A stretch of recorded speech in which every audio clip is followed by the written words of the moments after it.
رکھ سکتے ہیں۔ سعید صاحب نے پوچھا ہے کہ قربانی کے مقاصد کیا ہیں؟ ایک آدمی 50,000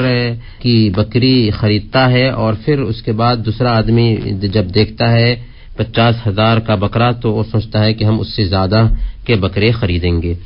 اللہ رب العالمین نے بیان فرمایا لن ینال اللہ لحومها ولا دماؤها ولکن ینالہ التقوی منکم، اللہ تعالیٰ کو قربانی کا گوشت اور اس کا خون نہیں پہنچتا بلکہ تمہارے دلوں کا تقوی پہنچتا ہے۔ ایک انسان اگر قربانی کرتا ہے ناموری کے لیے، قربانی کرتا ہے دکھلاوے کے لیے، قربانی کرتا ہے نمود کے لیے، تو یاد رکھیں اگرچہ اس نے 1,00,000 صرف کیا اس کو اس کا کوئی ثواب نہیں ملے گا بلکہ الٹے اس کا گناہ ہوگا۔ آپ یاد کیجئے حضرت ابو ہریرہ رضی اللہ تعالیٰ عنہ کی وہ حدیث جس کے اندر 3 شخصوں کے ذریعہ جہنم کو سلگایا جائے گا، اس کے اندر ایک عالم ہے، اس کے اندر ایک مجاہد ہے، اس کے اندر ایک سخی اور داتا ہے جس نے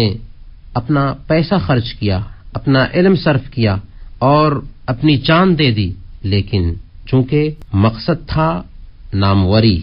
مقصد تھا نام کمانا، جس کی وجہ سے ایسے لوگوں کے ذریعہ جہنم کو سلگایا جا رہا ہے۔ تو اس سے ہم سمجھ سکتے ہیں کہ نیک عمل اگر ہم کرتے ہیں تو اس کے اندر اخلاص کی کس قدر اہمیت ہے۔ اس لیے ایسے وہ سارے لوگ جو ناموری کے لیے کوئی بھی کام کرتے ہیں وہ کام کرنا چھوڑ دیں، اللہ کو وہ کام مطلوب نہیں بلکہ الٹے وہ گنہگار ہوں گے۔ ایسے لوگ جو کسی بھی موقع سے اگر 1,00,000 دینار بھی دیا لیکن مقصد ہے نام کمانا، الٹے اس کو گناہ ہوگا، لیکن 1 دینار دیا مقصد ہے کہ اس 1 دینار سے ہمارا رب راضی ہو جائے،